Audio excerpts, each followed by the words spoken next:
You're listening to the Precision Shooting Podcast, discussing all aspects of precision and long-range rifle shooting. This episode is brought to you by Impact Dynamics. And now, over to your hosts. Well, hello and welcome to the Precision Shooting Podcast. This is episode number 122. This is moments after 121 was recorded, just to ruin the magic of the theatre and magic of podcast. That's what we do. Still with me, Dutchy over there. How you doing? Still going? I'm a little disappointed you didn't say hot Vindaloo 122. Okay. Next time we get to... We asked how I'm going. That's how I'm going. Okay, cool. How I feel. No, fair enough. I need the honest opinions. Good, Hot Bronte, what about you? Are you disappointed? No, I'm okay. Someone's got to be balanced. Yeah, I'm neutral. What have you Paul, broken? where are you on the neutrality scale? I'm disappointed with the company, but it's all good. Yeah, no, fair, cool. You get that a lot here, don't we? Standard feeling. Good. So in the last episode, we talked about some sort of clarification of different scope terminology. And so if you haven't listened to that, 121 pre-Vindaloo episode, this is Do you know what the post-Vindaloo episode is?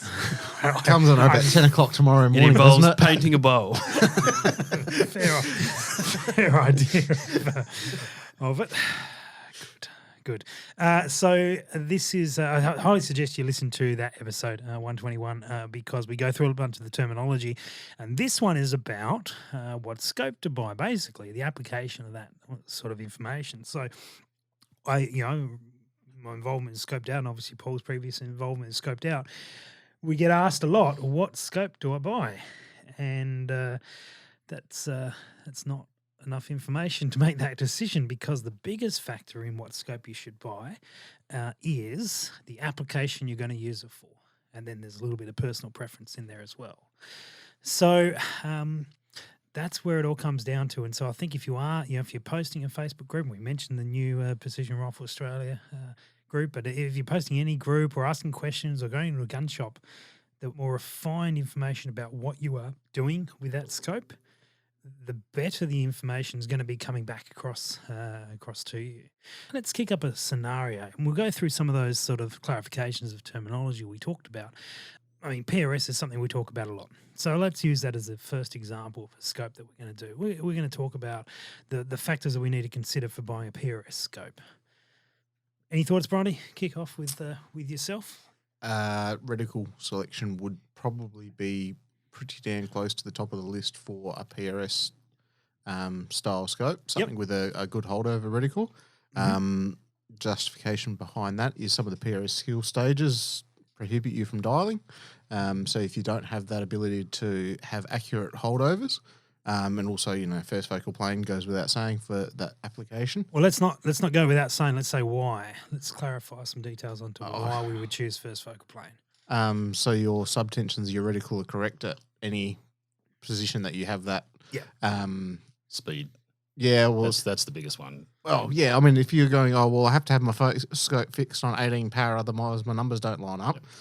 That's going to be really quite a disadvantage when you're going between a close target and a further target. It's or a couple of close targets. And it'd be even more of a disadvantage when you're trying to get that stupid scope through the little hole that some great person thought was a great idea to make you shoot through, and you've now bumped Who would do that, Bronte? Now you've bumped the magnification, and now you're not actually at 18, you're at 16.2, and now you're missing over the top, and you don't know why.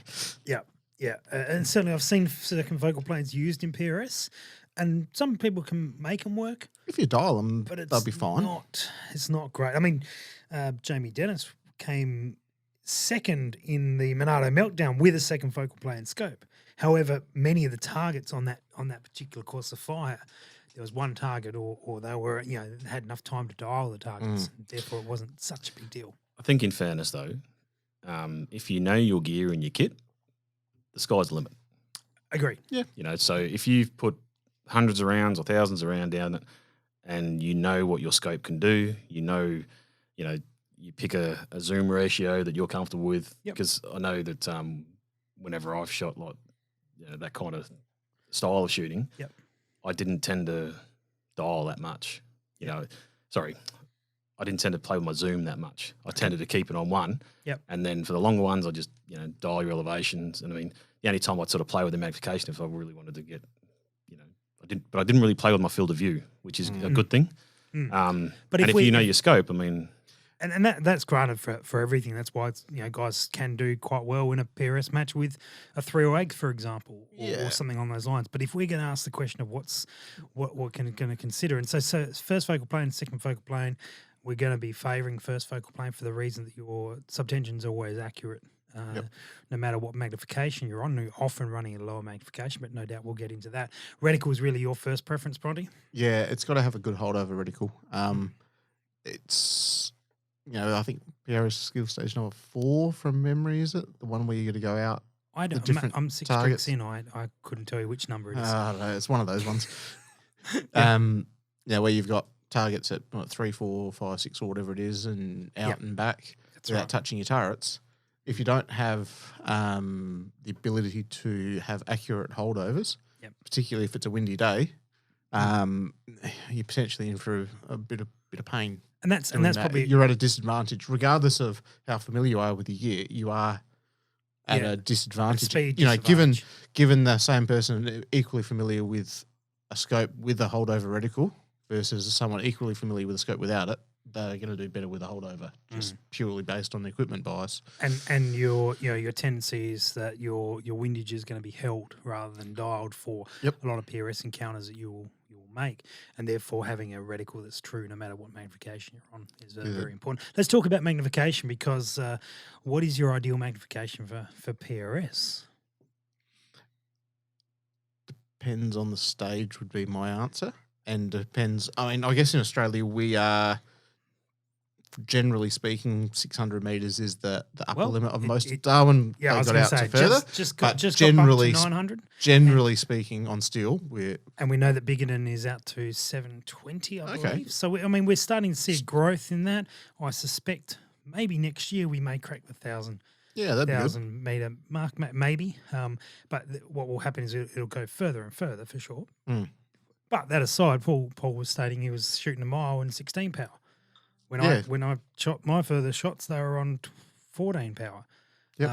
Why would that be? Why would you want more lower magnification for a lot of these longer shots in a PRS style setup? So you can get more holdover in your reticle would be about the only, and finding your target quicker.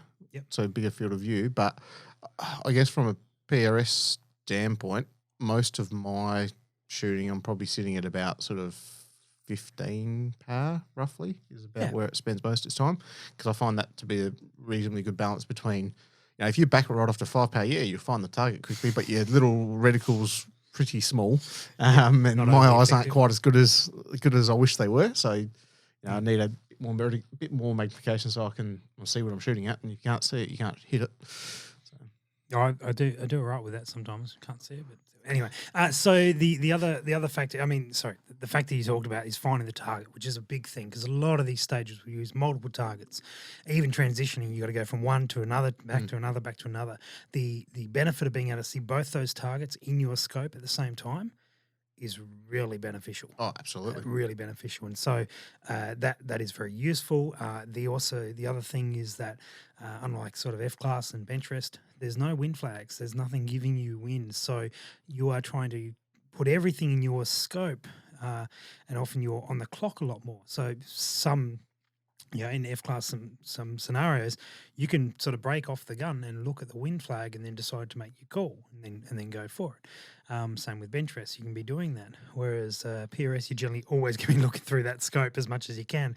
So you need a big enough field of view to be able to see what's happening at 200, 400, 800, for example, on the weekend. So you need that ability to be able to see that, and therefore you often run a lower magnification.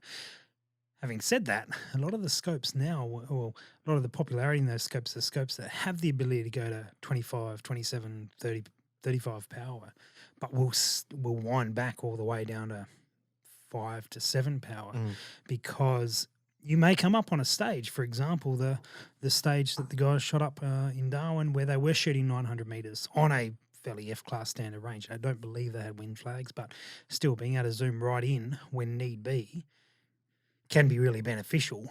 Or even the Darwin match that I shot a couple of years ago, they had the dartboard targeted at 100 metres or something like that. And and having a scope that Yep. crank that magnification up was a huge advantage because ultimately what you're trying to do is shoot a less, half-inch group was what you're trying to do. That was 100 good. That metres. was a good stage. That was a good stage. Oh, that was a bit of a nervous walk, I reckon, for you, Rusty, there. I was good on that one. I did real well on that one. You did. Plenty of others didn't.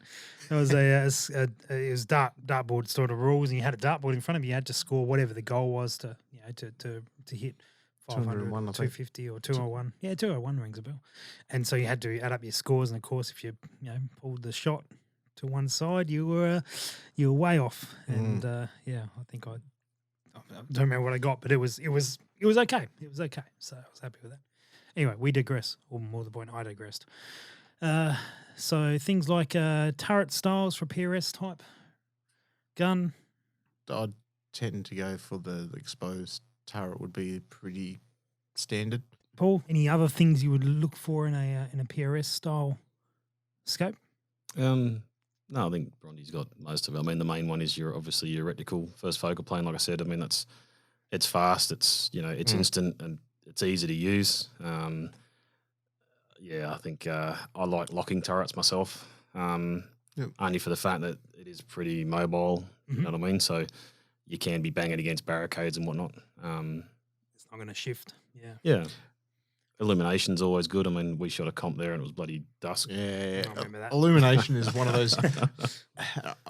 From now, basically all my scopes are first focal plane. I would be very hard pressed to buy something that didn't have illumination if I planned on using it for any sort of spotlighting activity. Sure. Yep. Illumination, never used to use it, but now I couldn't go without it. It's fantastic. I will say from a PRS point of view, from the national level matches like the day will get stopped if light diminishes too far. So it's less of a concern. I know the particular match you're referencing, that was a private match, and we I just had to shoot last. That was all. So I'm just putting that out That's there. right. We didn't have the option to go the next day, but certainly some of the bigger matches will actually the time will get called when it starts diminishing too far. But illumination can't hurt at all.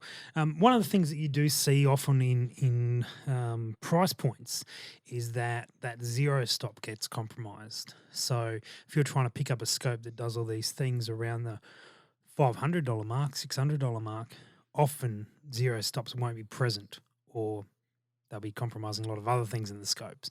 And so you have to spend the $1,000+ to be able to get that sort of option. Where does that sit for you, Bronte? I could probably live without a zero stop on the basis that I'm probably going to have it on a rail that's maxing out most of its available elevation anyway, so it's not going to have that much travel below. Yeah. But probably the one thing that I probably should have mentioned in the last bit that I wouldn't be able to live without is a scope that doesn't track true. Sure. If you have a scope that doesn't track, it's useless.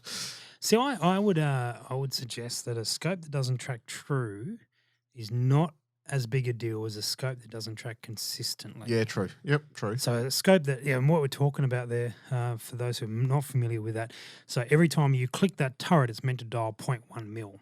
Now, I'm yet to encounter a scope that does over a large area. So you're talking dialing up 10, 15, 20 mil.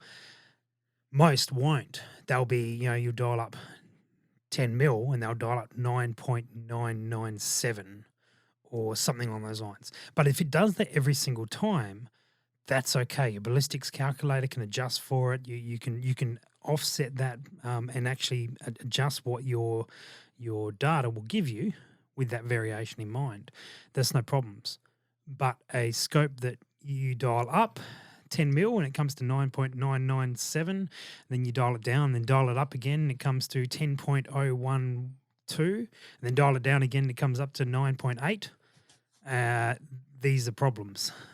These are big problems. And so that's a scope that's very inconsistent with its dialing, despite it not necessarily tracking true. And I believe I've been present for somewhere in the vicinity of 60 to 70 scopes going through the tests, the tall target tests that would test this, and I'm yet to see one scope be 100% on. But they are all that, like the good ones. Probably 90% of those tracked true. Tracked consistently. Yeah, consistent. But I mean, I guess point If it's out, it's all relative to how much it's out by. Absolutely. If it's try and dial 10 mil and it only dials 9 mil, Mhm. that's a big issue. But if it does 9.98 or whatever, Yep. or less than a click, realistically, probably your ability to shoot off of a awkward position and your general ability to shoot is going to mask that error. The one of the best ones I've seen was a scope that was, should I say the brand? Anyway, I won't say the brand. Was a scope that it was a Mark IV of whatever brand it was, and you would dial it. And now this is years ago, and the numbers are sketchy, but whatever it was doing, it was 20% out. Right, and it was bang on 20% out every time. You would dial 5, it would move 4. Now I'm trying to remember if it was mil or MOA, but what we worked out, and whatever the actual number was, the percentage was out, was what we worked out is the lead screw in it that would adjust that turret was probably in the other variation. So it was probably an MOA lead screw and a mil turret, or vice versa, because it would track it was the best out of 6 scopes that day. It was the best tracking scope, give or take 20%. And it was dead on once we worked that out. But tell you what, we scratched our heads on that one for a while. Anyway, the scope got sent back. Nothing wrong with it. Came back and it worked perfectly after that. So anyway, clearly it was Must have spent some grease or something on there. must have been 20% too much grease. Yeah.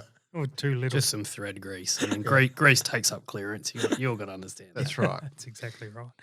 So, I think one of the compromises you often make on dollars, particularly with a PRS sort of designated one, is those 0 stops and then clarity of your glass. Your 2 big factors. I think the other thing too is people need to realise when they do get a cheaper scope, the internals aren't made to last. So if you are continuously dialing, I mean, you could be dialing on a nylon bush. You know what I mean? Like something It's like one of my hobbies, brass, actually. or just keep it away from Bronte's knobs. But you know what I mean? Like they are not going to last. They'll be good for the first couple of rounds, but then you're going to have issues. And sometimes it is, it's the old adage: you buy once, you acquire once type thing. So. Yeah, you've definitely named the episode, by the way. I don't know. I thought Vindaloo was up there. Dialing on a nylon bush. Oh, yeah, that one's true. It's hard to beat. All right, so let's change our scenario then, Bronte. Let's say if we're going to do a scope for ELR. Mm-hmm. All right, what changes in our discussion on that? Are we sticking with first focal plane, or are we going to second focal plane?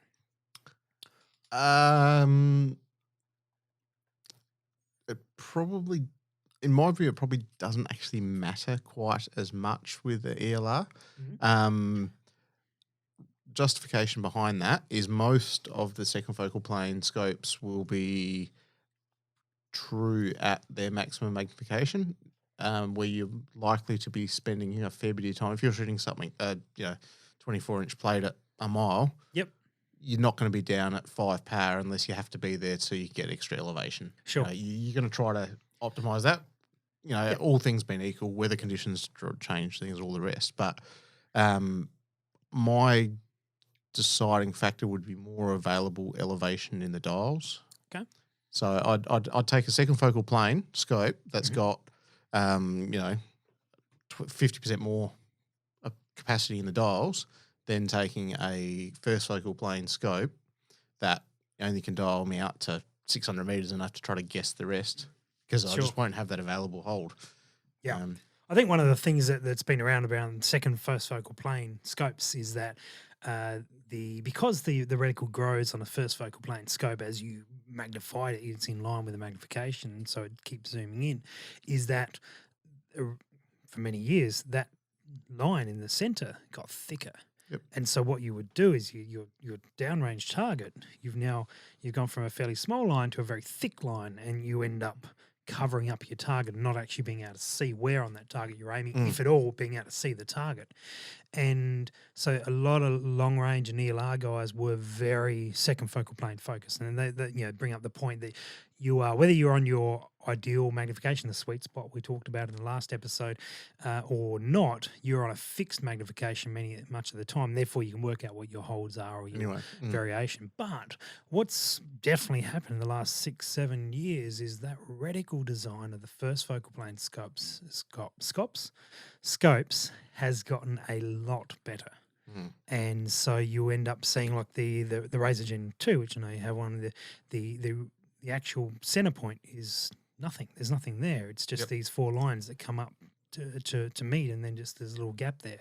In the 7C, the latest variant in there, there's a tiny little dot in the center of those 4 lines to give you something to hold. And so reticle design has gotten far better in the first focal plane scopes. And so for people who are thinking, oh yeah, no, I wouldn't go first focal plane because it will block my target, it's not so much the case now pending reticle choice. Yep. Yeah.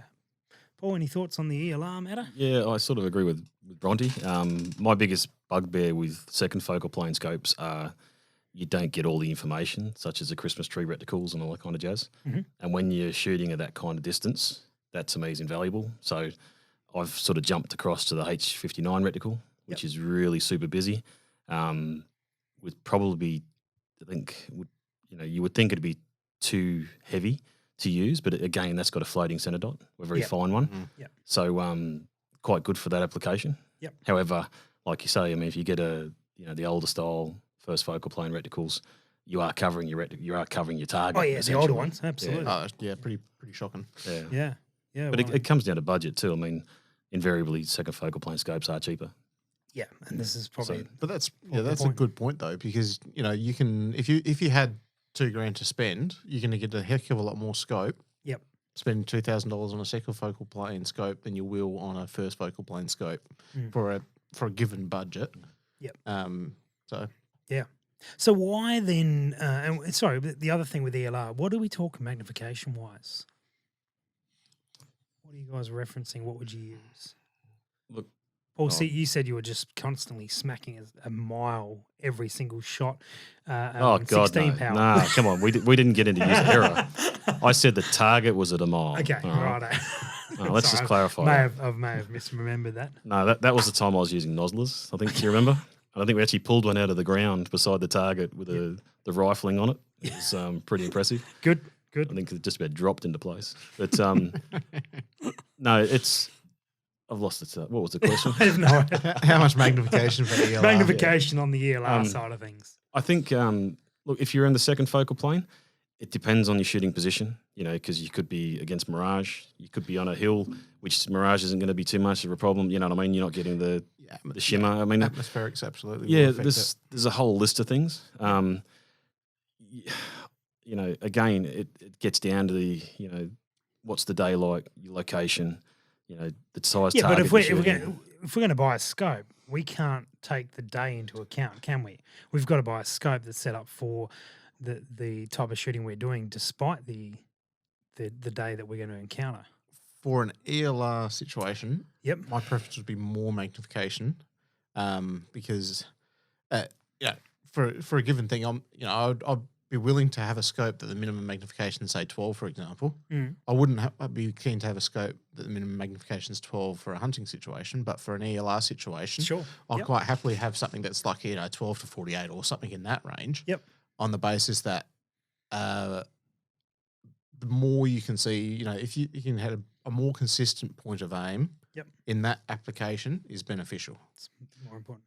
Yeah, so the trade-off to that would be as a general rule, the higher magnification, the less adjustment you've got on it. But then you go to Ivy mounts and all these other correct. sorts And I of actually run bits a and what's that mount? The cold chop mounts, and that's got 70 odd mils of adjustment in it. Yeah. So that application is fine. But if you if you're not geared up for it, you've got to sort of you've got to work out, what range are you going to do it at, because then you could be set up and then you can't physically get there because either the reticle won't allow you.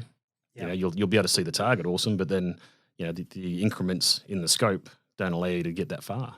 And that's where an ELR setup, I think we mentioned in the last episode the 20 MOA rail, where there's also adjustable rails which will allow you to adjust externally to the scope. Now, back on Dutchy's point from the last episode, which is why we keep referencing that one. Highly suggest you listen to that one first. But ideally, you want to be looking through the center of the scope as best you can, as much as you can through the center, not at the extreme ends.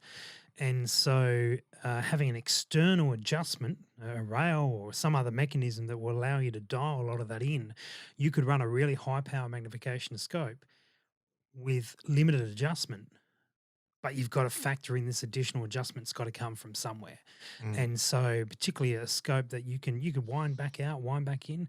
I would not be so concerned about the second or first focal plane, because most instances of ELR, you've got time.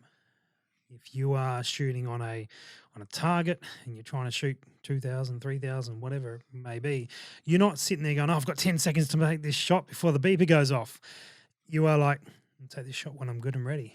And so you can put into your data that you're adjusting your scope to whatever power, and you can adjust these things and make all the calculations, and therefore it's not such a big deal.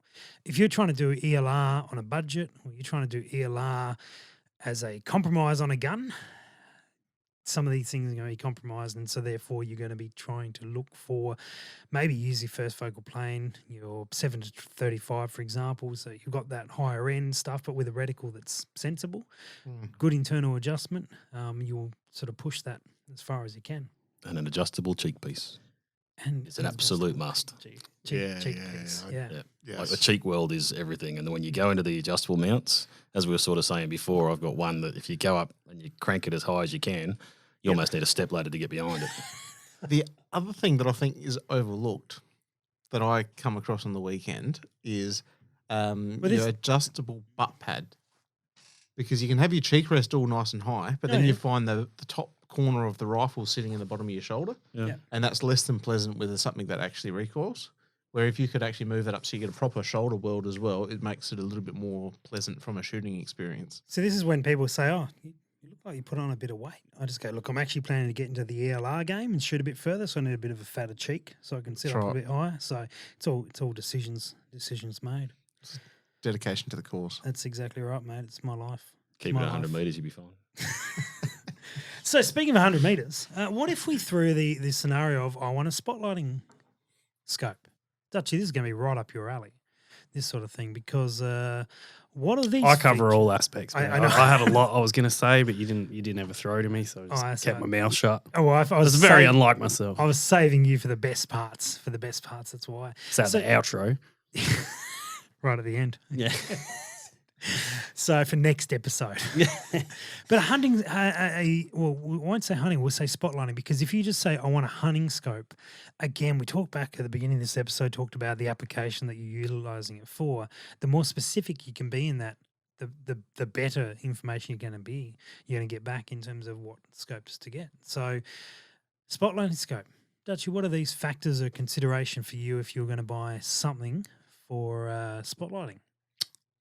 I think to just reiterate what's been said, reticle choice is just paramount on any application, I think.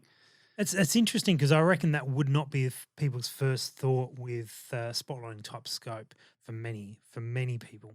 Yeah. Particularly if they haven't delved into that PRS and ELR world. What are you looking for in a reticle? It depends how far you want to shoot when you're spotlighting, I suppose. I mean, out spotlighting, some of your shots can get quite distant. Yep. It's probably something that's changed though. I know when I first started spotlighting, 200-meter shots were long shots because that's about as far as the light could shine. Yeah. True. Yeah, Whereas now we're running HID lights and 5500 watt HID lights, and you can see a bloody long way. You can, yeah, absolutely. Yeah, so I would be sort of reluctant to use a Christmas tree reticle out spotlighting just through how cluttered they can be. But again, it would depend on where you were spotlighting. Like if you were spotlighting in cropping country or like open paddocks, probably not going to be as critical. But if you're in like denser, like salt bush or something like that, where you can be distracted by moving targets in and out of concealment, having a simpler reticle is better for faster target acquisition. But then again, if you're taking shots further out, you need holdover points on that. So everything's a compromise, really. Yeah, absolutely. There's no, like one size fits all, or this is the perfect scope reticle combination for your application, because your application's going to change depending on what you're doing. So there's a bit of personal preference to it in there. One of the things for a spotlighting scope, we'll go around the room with it, illumination. Dutchy? yes. Bronte? Yeah, absolutely. Paul? Oh, 100%. Yeah, I'd be the same. For spotlighting scope, the fact that just have that little element of illumination. Not heaps. You don't want it to be burning your eyes out. No. It's just What? Just a question though. What style of reticle do you prefer illuminated when you are spotlighting? Bronte? well, Because my preference was like the number 4, the illuminated number 4, which was just a center dot. yeah. Because it had quite thick stadia, and you could sort of bring your eye to it, but the center dot just sort of finished it off. Oh, I see it. Yeah, okay. Yeah, I ran the last time I went spotlighting, which was a little while ago, was SKMR 3 in the colours, which was a full sort of British reticle, and that was fine. I think one of the things that you talked about, Dutchy, there with a grid reticle, a Christmas tree type reticle, and people you're saying it's cluttered. I think it comes down to a lot of experience behind it. So a lot, like almost everyone who gets behind one of those reticles goes, it's cluttered. It's hard to see through. You spend, I won't give it a time, but you spend enough time on that gun with the decision made that you're going to learn that reticle, you barely see that reticle anymore, and you will see everything through it. So to come back to your question, Paul, if you are familiar with a reticle, as long as that reticle is present, slightly glowing, I'm happy as long as I know that reticle. I can imagine if I threw a Horus reticle on you, Dutchy, and turned it on and gave it to you and said go spotlighting, you'd be like looking at all the pretty colours and all the numbers on it. Oh, I'd yeah, be fine. scope flare. Anything in that center dot's as good as that. The rest of this stuff's just there to make me feel like it's Christmas. Center dot, make it dead. The hot dog, we have a wiener. I don't have any Christmas ones. Sorry. I was just trying to say for people looking at buying a scope for that, you really need to look at your application. Yeah. And Absolutely. maybe a Christmas tree reticle isn't ideal. If that's all you're doing, I'd tend to agree. I generally would be going with in that scenario. I used to dial a lot and would then hold wind across the center line. Really? Yeah. Well, I was the man who only had one gun. I just knew where it was going to go. Yeah, I can't say I've ever actually really dialed at all spotlighting. Okay. Partly because it's normally dark and I can't see the knobs and I don't like counting clicks, so I kind of just hold most things. Yeah. What's the max shot you've done spotlighting? Oh, hang on. Take your pants off. It's a dick measuring comp. He's already mentioned knobs, so come on. Not really. He doesn't like that touching far. them when he's spotlighting, Maybe 300-400 meters would be max spotlighting. Yeah, okay. So not anything, because that's as realistically as bad as far as the spotlight can go and actually identify what you're shooting at. And even it might probably even be less than that. It's probably 300 meters is probably the maximum. During the day, absolutely, you stretch it a shitload further than that, and you have great fun doing it. But spotlighting, 300 meters is probably. And that's why I was asking, like when you were saying about your reticle, Yep. with the SKR, whatever it was. Yep. I've sort of found the same. If you're sort of shooting at night, I mean, you were never sort of shooting that longer range. Yeah. So you could always Agreed. hold over slightly, and I guess I was always using like a fixed 7 power or a fixed 8 power. Yeah. You know what I mean? And that's where that reticle wasn't busy. It was just easy to the eye, I guess. It was. I will clarify, the only reason I was using that reticle was it's the only gun I had with me, and I got invited to go out and made it work. So we probably digress from the original question so far. Is what would you use for spotlighting? So in terms of a magnification range, Paul, what would you say? I mean, you just talked about having a fix, but if you had your options there for a dedicated spotlighting rig, what are we talking? Again, I think in that instance, I'd probably just stick with the fixed. I think With a fixed? Yeah, Really? the 7 power. I don't know, because they tend to be clearer because you're not going through as many lenses. I mean, it's you know what I mean, and less things go wrong with them. Usually a bit more robust, and that was the setup I had at the time. So Okay, Bronte. I use my sort of PRS style rifles for spotlighting, but I guess I like my 5 to 25 is probably my favourite Okay. spotlighting rifle. And I guess if I was to buy another scope purely for it, I'd probably get the 3 to 15 Steiner. Would probably, in my view, almost ideal. Bang on. Yeah. Because if you're shooting foxes or something that are at that outer limit of there, it's nice to be able to see them and see the smile. You get right up in close and actually, Make it personal. Make it personal. Yeah. If you can count the whiskers, it's always a nice feeling to. And as soon as it twitches and moves, you're going to try and search for it, ain't you? That's But that's where the 15, sort of that 3 to 15. Like I wouldn't go up to 25 because you're exactly right. It runs 10 meters. And you go, and you've only got X I'm amount looking of at light. this area of the ground. It's Yeah. useless. But something like 3 to 15 would probably be, I think, about ideal. What sort of objective size are you talking about there? 50 or 56. Fairly large. Yeah, bigger. I don't really intend on carrying my guns very far. It's kind of from the safe to the car to the spotlighting vehicle. I wouldn't have picked that about you, but they- you're a fitness guru. Are they the really. ones that work, or The ones that don't work well, yeah. Dutchy, what about you, mate, for magnification for a spotlighting sort of setup? Depends what we were going for. I mean, rabbits, I'd just go something fairly low, 3 to 9. Yep. But we're only because building that's an what I have. all-round spotlighting rig. Are we? Yeah, that's the plan. If someone else is paying for it, I'd probably get something higher in the 20, like mid-20 range magnification. Yeah, right. Yeah. So So any Patreons who are listening, you want to up their contribution to buy Dutchy? I've already got one. That's why I've said, because I'm just Okay. sort of That's what rattling you off used. what I've got. What would you look for on the low end? Because that's, from me, 5 is okay. But if I can get down to 3, I'd probably go down to that because that field of view, there's something at 30 metres.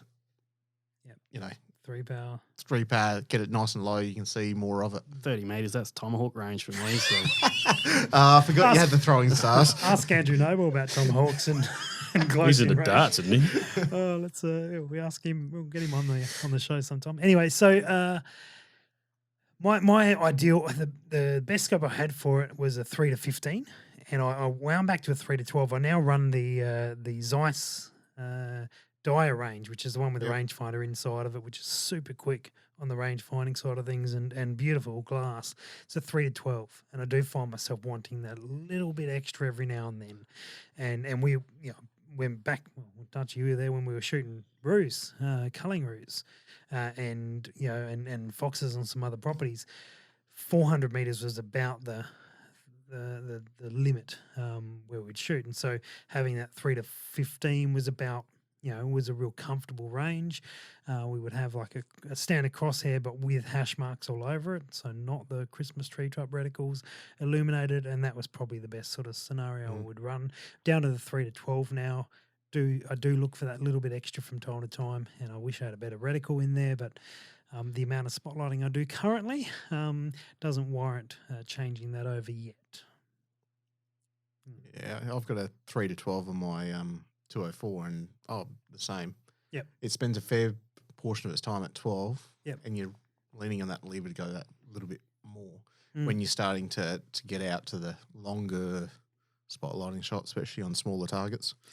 So what if we come into our precision shooting podcast gun shop that we have just apparently set up, and we ask for a hunting scope? I want to go generic hunting, and I'm putting it on a 270 or something along those lines, lighter weight gun. I want a hunting scope that's going to sort of tick all my boxes. What are we? So why are you suggesting going to around 270? there? Sorry. So why are you going to 270? All right. So anyway, carry on. very friendly shop we've got here. Yeah.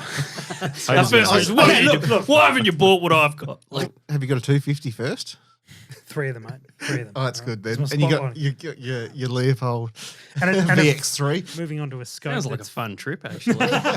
Already. Did you bring your kazoo? Yeah, I'll get one.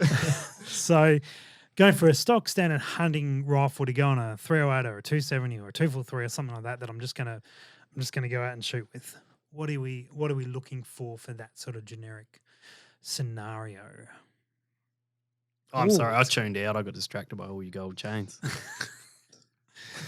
So, I'll kick something forward. I generally like, 3 to 9 is a real common. That's been the benchmark type magnification, second focal plane, fairly standard duplex reticle. You point at it and you shoot, or you aim a little bit higher and you shoot if it's a bit further away. That sort of scope. I would personally probably bump that to a 4 to 12. Just to have that little bit extra on the end, or 3 to 12 it's available in the particular sort of level we're talking about. But 3 to 9, 4 to 12, something along those lines is what I generally would go for a carry around, walk around, shoot during the day mostly, perhaps a little bit of spotlighting if need be. Any other thoughts on that sort 4 to of thing? 12 by what? 4 to 12. 4 to 12 What's the by objective? What's 40 or- what reticle are you looking at? Righto. Why don't we just go the whole hog? What brand would Alright. you go for? Alright, Or what's the well- Rusty's preference? If we were going to go for, I'd probably go for a 4 to 12 by 40, maybe 44, depending on which model it would come into. And I'm going maybe a duplex with a couple of lines. If you're talking reticles, I know the duplex LR from Leopold. I wouldn't buy the Leopold, but I'd buy that reticle where it's a straight duplex with a couple of lines underneath. You could use as a holdover, maybe in a Burris, maybe in a Steiner, maybe it depends on the money I've got. But a 4 to 12 by, say, 40, 44, something along those lines. So the whole thing's pretty sleek. Nice little deer hunting type scenario. Yeah, so I guess it goes back to what the rifle is. It like a heavy varmint rifle, or is it a lighter rifle? We're talking, this is what the common question is for a standard hunting type scenario, and often that will mean a off the shelf ticker sporter Yeah. in one of 5 common calibers that you would see. Sorry, mate. Not everyone can afford AIs. All aspects, Paul. All aspects. Even the poor aspects, the non-AI aspects. I just sold the ticker. I had to. Yeah, it was taking up too much space for the AI and desert text. Right. So am I far off the mark for that sort of scenario? No, What would you tweak? If we were going down the path of a purely hunting thing, Yep. I'd Right away. be looking at the some of the little Zeiss. Mm-hmm. Zeiss, I think they've got one that's a 5, like a Zeiss something 5, where it's 5 times HD5? Yeah, Yep. HD5. So you got that sort of 5 times Yep. zoom ratio. Yep. If you're looking at something like a 243, that's without a huge amount of drop, you're out to 300 meters. Pretty comfy. That's Yep. a pretty cushy Yep. distance. So you'd be looking, I think, like we touched on before, I'd be looking for a fraction more magnification, something up, the 15 to 18 Mhm. ideally. Yep.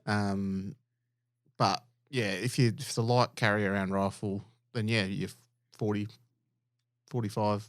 Yep. 50, 56 is probably getting a bit excessive and Chunky. bit chunky, bulky, heavy, and ugly for that What- style of. Yeah. What's that Zeiss you've got, Dutchy? That's pretty reasonable in that sort of It's a 3 to 9 by 40. 39 by 40 in the Zeiss Conquest. Yes. How much sought after scope, actually.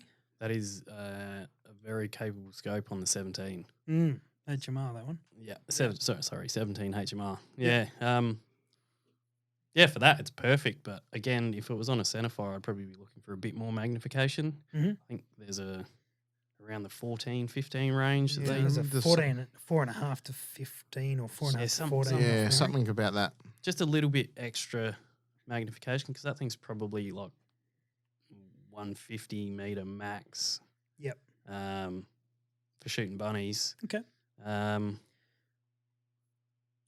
But yeah, it's got a really fine crosshair. I don't know what it is. Their number 20 reticle. So like, Yep. I'm not We sure. all know what that is, so just nod and move on. Yeah, perfect. Yeah, I don't Number even know 20. if that's the right number. Love it. They got a heap. They're all numbers. It's really helpful. All right, so I'll throw one more application to you. If we haven't alienated them all yet, our Bench-Rest and F-Class listeners, which maybe some of them have still hung around for 122 episodes, possibly. But anyway, You mean they've just come out of therapy and they started listening again? Poor Now, life the- decisions. Dutchy, behind you there's a Carles there. There's a Carles there and a 10 to 50. magnification scope. Now, that sort of thing, people will often associate a 10 to 50 or something like that with the long range shooting, and then sort of jump into PRS and think that's the appropriate sort of scope. Now, we've covered off many reasons why that sort of isn't an ideal thing, and we perhaps touched on ELR side of things why it may be, but in the F class and bench rest world, those sort of things are fairly popular. High magnification scopes, not necessarily a huge amount of internal elevation. You don't need it. Why don't you need it? Well, you look at what the objective of those shooting sports are. Yep. And that, by the way, we do realise they're two very different sports, very different disciplines. They are, but conceptually, they're trying to shoot tightest possible groups. Yep. In a PRS match, you get the same number of points if you hit the edge of the plate, the middle of the plate, or the top where the bolt was hanging. And sometimes even the chain. Yeah. It's precision, but it's a different degree of precision. Call it. It's essentially a hit's a hit. Well, you will find some targets that are really small, but that's a couple of targets over the course of a match, not all of the targets. Yeah. Whereas your F class guys, I'm not particularly well versed in F class. Not particularly. I am. well-versed I've in done bench heaps of class. it. I'll let you take over if you like. Basically, you got to get a We piece have of a cardboard wiener. that covers the entire length of your barrel, so the heat waves don't. A Mirage. Yeah, doesn't- and then you get a jacket that's got. Do you get the pockets in it. trolley as well to carry all your gear on? No, you have your servant bring your trolley. That trolley is not a silly idea, by the way. Oh no, I'm putting it out there. Yeah, no, trolleys are great. But I've only been F class shooting once, and it was so much fun. So that's infinite number of times more than me. it's actually really good. I thoroughly enjoyed it. How many rounds did they shoot? Thousands. Really? A mate of mine does it. He's going, I was out there all day, and it's like 12 rounds. I was like, what? No, this was a practice day. I think it was just a lot of fun. It was a lot of fun. I still like to give them shit about putting covers on their barrel and wearing funny glasses and having jackets. Before you I didn't even know they had trolleys. Before you start ramming home the covers on the barrels, we better take this photo here of Jamie Dennis with shooting PRS in Darwin with about 7 sunshades on the end of his scope. And it does look like the case is coming out of the scope and injecting cases out of his scope and bullets out of his barrel.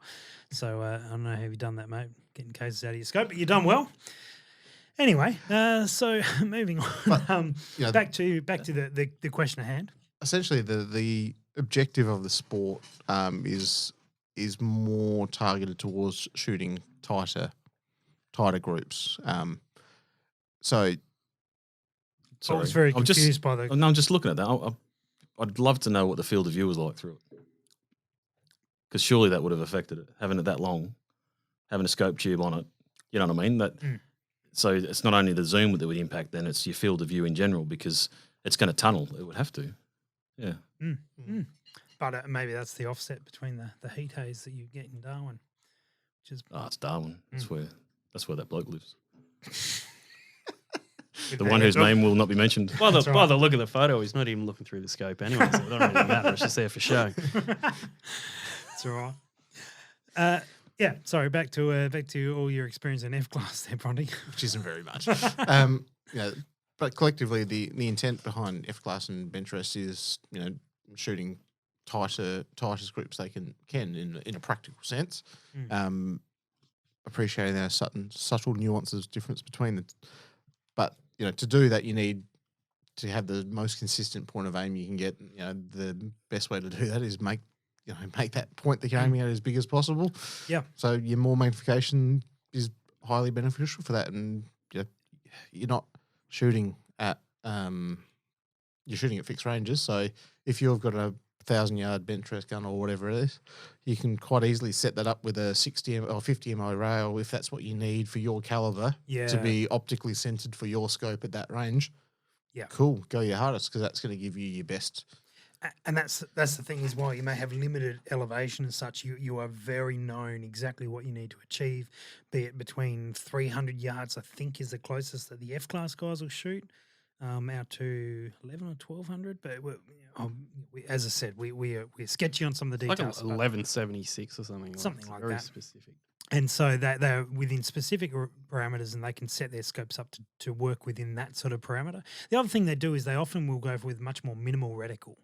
but they have a much bigger tendency to dial their wind because their shots are not so sporadic. They have more time. They wait to take their shots. Wait for the wind flag to be at a certain angle, and then and then they yank. commonly will rattle off a number of rounds. Certainly in bench rest, that seems to be the case. So it's a different setup, and that's where guys talk about.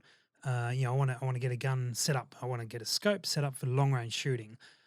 Well, in this day and age, you need to clarify what type of long range shooting you're doing, because if you're in this scenario, the bench rest or the F class or fly shoots or whatever, sure, no problems, that's fine. But you'll go for a very different scope if you were doing that than if you were doing commonly ELR or PRS, and even PRS and ELR are definitely quite different. And so, it is varied. And so the more, and it's very apparent in this whole sort of sport, the more specific you can be in your type of application, the better you will buy for it. And as soon as you start trying to compromise, I want to do a bit of F class and a bit of PRS. Cool, but you're going to have to favor one or the other because the equipment is very different. And that's not, that obviously doesn't just limit it to scopes. That's everything. Yeah, we can come to the accessories side of the store that we offer, and I can sell you a hat, some glasses, a barrel shroud. I was just thinking, what was the other thing? I think you can Trolley. make a trolley. I think you just Trolley. make more friends going to one of their matches with a muzzle brake. There you go. I'll sell you 2 muzzle brakes. One for the front, one for the back. One for the one that they throw away. One for the replacement. So. Yeah, very good. So there's a couple of myths, and look, by the way, this is not completely comprehensive. There is plenty of stuff we all haven't- aspects. Oh, no. There's only 2 episodes. So there's a couple of myths. Myths. I'm Nah, we struggling call to them see. myths here. Myths. Okay. Come myths. Got a myth for you. Got a myth for you. How far can this shoot? This no, that's right. Let's try. Right. My shirt can scoop very far, mate. How far can this scope shoot? Is a question that I have been asked on many occasions. In your shop, hypothetically, or literally? Literally. Literally. On several occasions. How far can this scope shoot? And Bronte will bring up the realist argument of scopes can't shoot any distance because they're scopes. But the idea is that the scope will be the limiting factor in how far your bullet can travel. There's some truth to that. Well, if you can't see it, you can't shoot it. That's your first one. If you can't adjust for it and such, then you Likelihood of struggle hitting to- is low. is low. But that's not a. It's not a. How far can this scope shoot? There is no particular limit to what the scope can do in terms of how far it can go. There are many complex factors within that question. I guess the caveat on that is, I mean, you just start getting to dollar and value for dollar. Yep. You know, we haven't really touched on it, but then if you've got a high end scope, we'll call it, 3,000 plus seems to be the benchmark, I guess. Unfortunately, you do have to be in that sort of realm to have a good quality scope that, A, has good glass, good tracking, is clear, doesn't necessarily come with all the bells and whistles, but it all lends itself to being a top end tier 1 sort of, or top end tier 2 sort of type scope. Mm-hmm. And again, if you can't see it, you can't shoot it. The rest of it, as you say, is your setup. But at the end of the day, if it's not a clear image through that scope, well, it's going to limit how far you can shoot.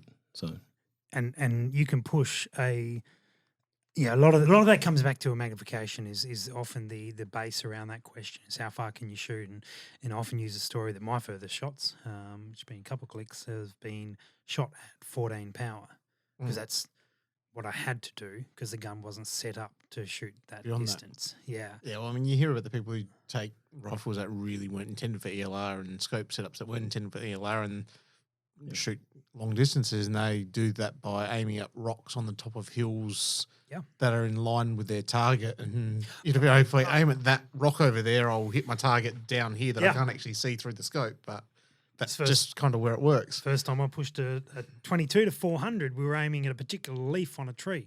Yep. And hitting the target. It's the way it how big was the leaf? It was leaf sized. Which leaf? I think the question is how big was the target? I think the Huge. It was How many leaves were there? Another myth, which is better, MRAD or MOA? Whatever you can get your head around. That's really. If you talk to the F-class guys, they'll tell you that MOA because it's got a finer increment adjustment. Obviously, Just depends on your scope. Yeah, but it gives you the ability, I guess, to go to a finer increment. It doesn't. Haven't they stepped down some of the? Yeah, some of the Yeah, MRAD scopes can go really fine. They go 0.5 now, do they? Yeah, 0.05. So you can go really, really fine on either. However, Yep. eighth of an MOA is still less than You- 0.05. You can get scopes that go even further than that. yeah. It's all the actual Does system it come itself. with a crank when you go I like blind? no, I it? like the first response. Whatever you can get your head around. Yeah. That just sums it up Well, perfectly. it's we said before at the beginning in the previous episode, it's loosely based on metric and imperial, and it's very loosely based. Bronte's going to fight you that till No, the well- guys come home. I think the big thing is my response with that, and I had a guy ask me this question today, is where and with whom are you shooting? Because if you were shooting F-class and you jump into it with a MRAD scope, you're going to have to start doing conversions because the language of the discipline is MOA. They're going to call you names. They may also They call may it- call you names. Yeah. You jump into a PRS match with an MOA scope, and again, More they're not names. going to back. Probably More lots names, of names. more Worse names. Mower. But more to the point is that the language of the discipline is MRAD, is mills. And so it depends. Like you can compete in either with either. It's no problems. You can go hunting with either. The animal doesn't care. Both will get you on target, but neither is better because they do actually just measure. I mean, it's saying which is better, centimeters or inches. I mean, that is again the same question, not correlating the two. There is, though, Mhm. some logic arguments surrounding the whole centimeter versus inches. Yep. MRAD versus MOA. With MRAD, there's understanding how much. Well, it's the one ranging MRAD thing. at 100 meters is 100 mil. Yeah, At exactly. a kilometer, it's a It's meter. a meter. It's The- simple. It's quick. It's The- snappy. It's those things work, in my view. Yep. Work a lot better in the MRAD Sure. world. Also, I'm sure there will be quick win formulas and all that sort of stuff for that work for MOA. Yep. But the ones for MRAD seem to be pretty accurate within my ability to call wind and my ability to shoot,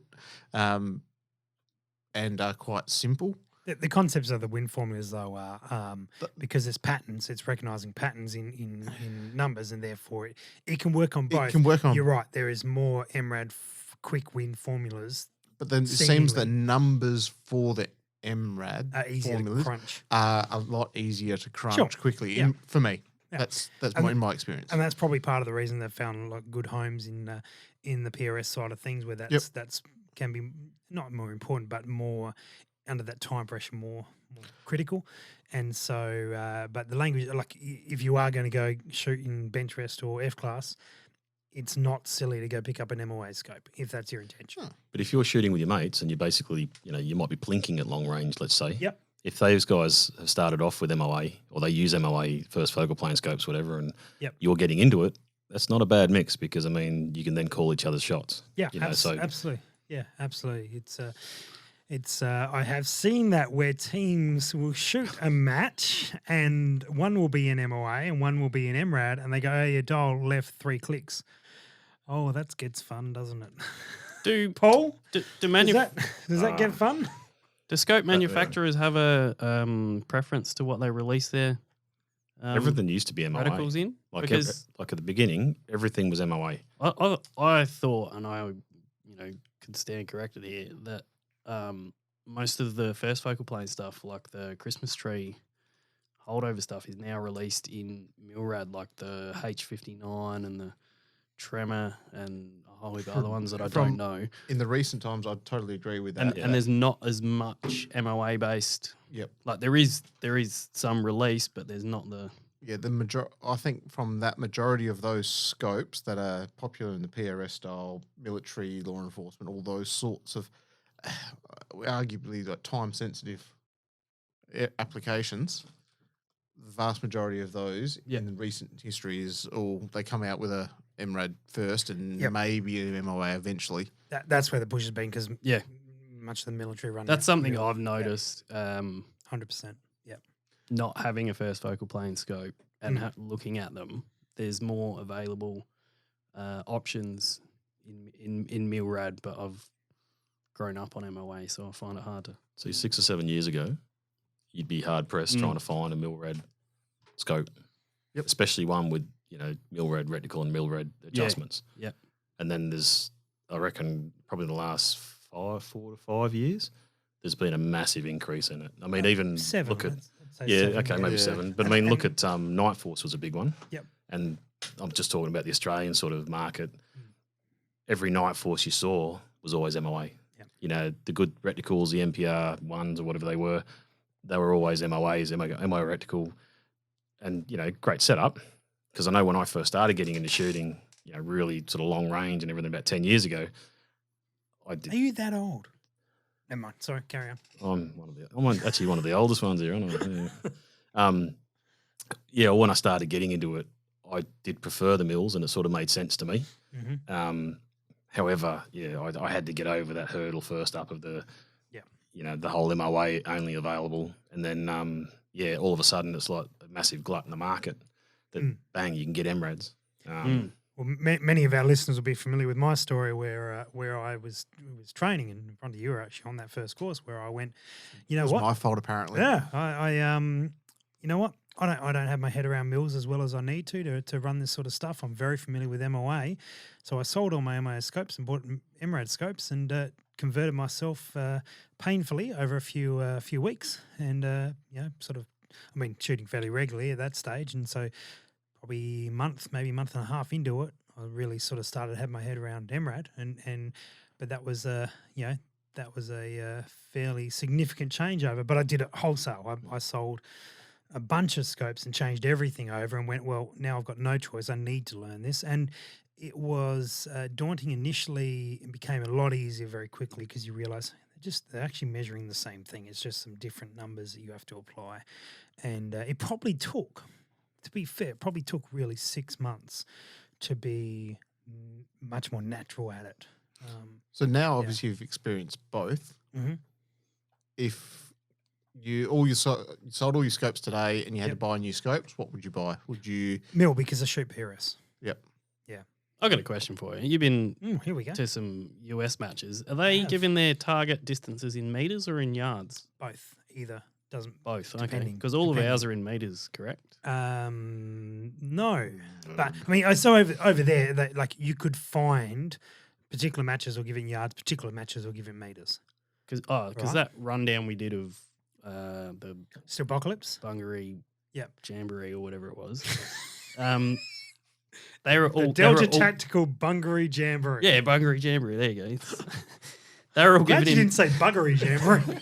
Well, I don't know what goes on at these things. I've never actually been to one, so I'm, I'm thinking about going to the sport, and then I'm like, maybe not. Maybe not, unless they call it the Bungaree Jamboree. I'm not in. Yeah, no, I'm not keen. Good. So they were all given in meters. They were, but the match prior there was a stage or two that was given in yards. But the same. What was that? The senior stage, was it? Yes. But the US is still in yards. I mean, they're still. A lot of ranges are in meters. Though. No, but they're still like they do everything with Imperial. Except for if they go to uni and actually just study engineering and they teach them the metric system because they've conceded that it is actually better. Makes sense. I used to work with an American company in building, and I tell you, they used to put everything in yards. Of ridiculous. In engineering, though, they changed it all to meters. Like, where's that beep button? That sounds so much better than 0.9 of nothing. So just out of curiosity, though, like you're saying you run MRAD. Is everything you own now first focal plane? No. It's not? No. Again, it comes down to application for me.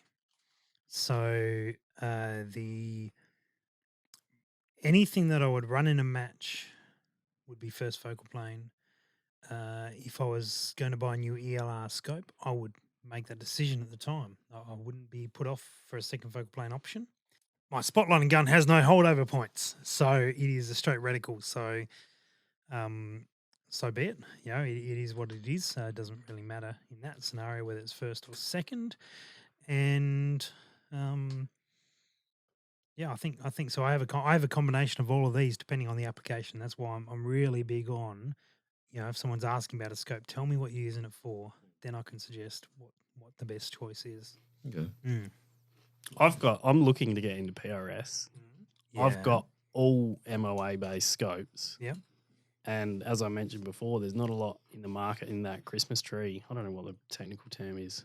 No, Christmas tree. It is technical. Christmas tree. Yeah, in MOA based, like there is. There should be. There's still quite a few. Not as many. Like you, with your Milrad one, you've got like options on the size of your windage dot. I think you'll find that like the Horace category, or the catalog, the Horace catalog is all in that mil sort of or wind speed and such. So it's the H59, the Tremor, and all them. Yeah, but many of the others, particularly let's say Vortex, because I know that Yeah. range the best. They release nearly everything in an MOA and mil variant. Is it just the one MOA based one, whereas you've got more No, options? no, they Okay. will release. Vortex is probably pretty even. they're pretty balanced in they will release like the EBR 7C. They have a MRAD version, which is their latest reticle. So and it's dedicated sort of PRS sort of setup. They have an MRAD version and an MOA version. So Vortex are funny because they used to. Hilarious. They actually used to issue the MOA version out first before the MRAD. Has changed. Yeah, they might have changed now, but that's what they used to be. So you'd get something in MOA first up, especially the cheaper ones and the lower end ones, and then they started. Yeah, when the MRADs became very popular, now they're coming out sort of at the same time, or if not sooner. Yeah. But if you don't ever try and sell it second hand though, like an MOA scope, And I've certainly seen that a lot of guys getting into PRS, they know MOA, they stick with MOA, and then they get so into it that they just realise, no, like, not that MRAD's better, but it's just so commonplace. There's not much.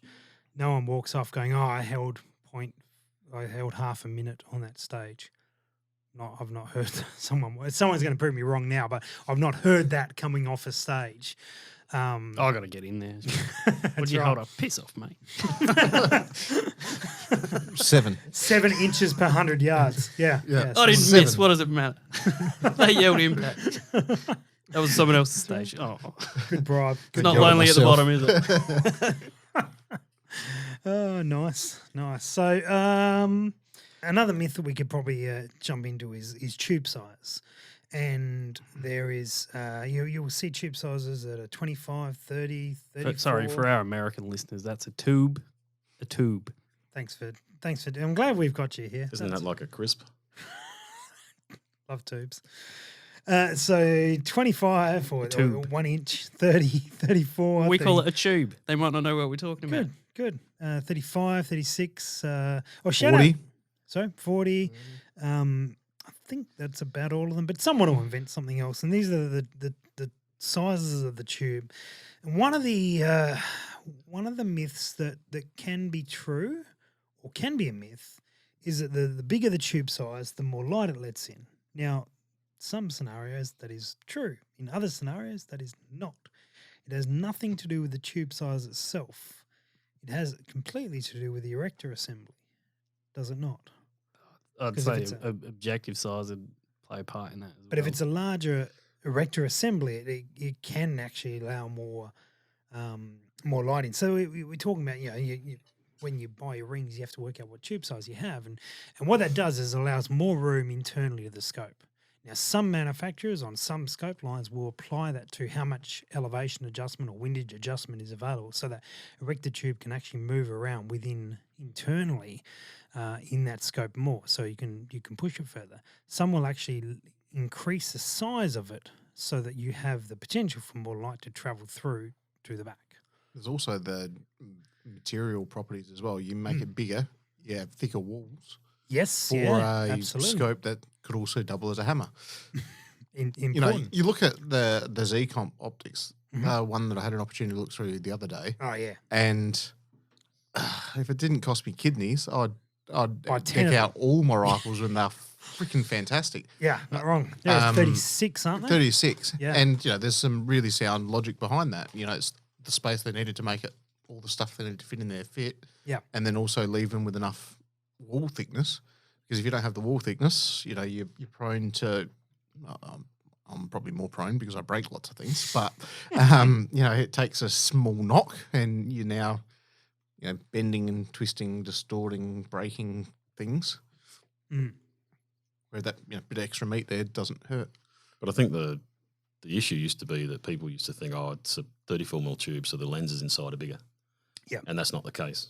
Not always. Not The always. case. Sometimes, yeah. Yeah, I think that's what you were alluding to before. Yeah, absolutely. So tube size is you need more. Just because it's a bigger tube doesn't mean it's going to be brighter or better clarity or anything along those lines. It could just mean it's got more elevation, or perhaps not. It really depends on the actual scope. Yeah, so if you're going for cost and you want clear, you're best off with a fixed power. Less lenses to look through. Pretty uncommon these days, though. Yeah, they still have them. Sure. But that's the general rule of thumb, because Sure. you're looking through less lenses, so you can have the same coatings on that one as you can with something that's variable optic. And obviously with the more lenses you're going to look through, the less light it's going to transmit and everything else. So that's the general basis. And then, again, like we said, the more you spend, and unfortunately it's true fact, the more you spend, usually the better the glass. As opposed to one of those wrong facts. Well, listen to Bronte, he's got a couple of those. What was that rifle you bought again? That's a club, that's not a rifle. We won't get into brands. Right. Anyway, moving on. Yeah. It has He actually can't remember. He's got performed so pretty many well. that are just clubs. So Well, no, it's Oh, no, actually there's one performed particular one. Well, yeah, it did have a troubled history, but it's performed well since they replaced the action under warranty. All right, very good. Well, guys, thanks for listening. A couple of things to follow up on for this episode. The Practical Shooting SA, which is our club, is holding its first full one-day shoot, the Steel Slam, on the 14th of September. So if you're in Adelaide or anywhere near Adelaide, come on down. If you're from Victoria, it's going to count for our state of origin. So actually, Don't attend. Don't bother rocking up. That would be even better. is that the only way we can win competitions in South Australia without having rig our them. opponent rock up? Well, it's That's Doesn't hurt. That's not. it's going to be good. SA That is not ROs. good. So well, we definitely got a game in our way. Absolutely. They would do the same to us. No, they wouldn't. They will. They'll put the match on. They'd won't do even tell us. worse. They wouldn't tell us the match was on. Yeah. That would be good. I don't believe it. To all our Victorian listeners, grow a mullet. Bring back the state of origin. Sorry, all I can think of is state of origin footy when everyone had a mullet when they used to play that. Didn't you see on the flyer it says mullets only? Yeah. Oh, I thought that was top knots. I believe it's a Malay. And also the code EARLESS works at Scoped Out and Projectile Warehouse for the Earmor M31 electronic hearing protection, and it actually works now, as opposed to if you tried from our previous 119, 120 episodes when it didn't work and it was meant to. That's running through to the end of August. So anyway, guys, thanks very much for listening, and we will catch you guys next time, I guess. Thanks for listening to the Precision Shooting Podcast. To continue the discussion, check out our Facebook page. And for more information, head to our website, www.precisionshootingpodcast.com.au. This episode was brought to you by Impact Dynamics, advanced training for the precision shooter.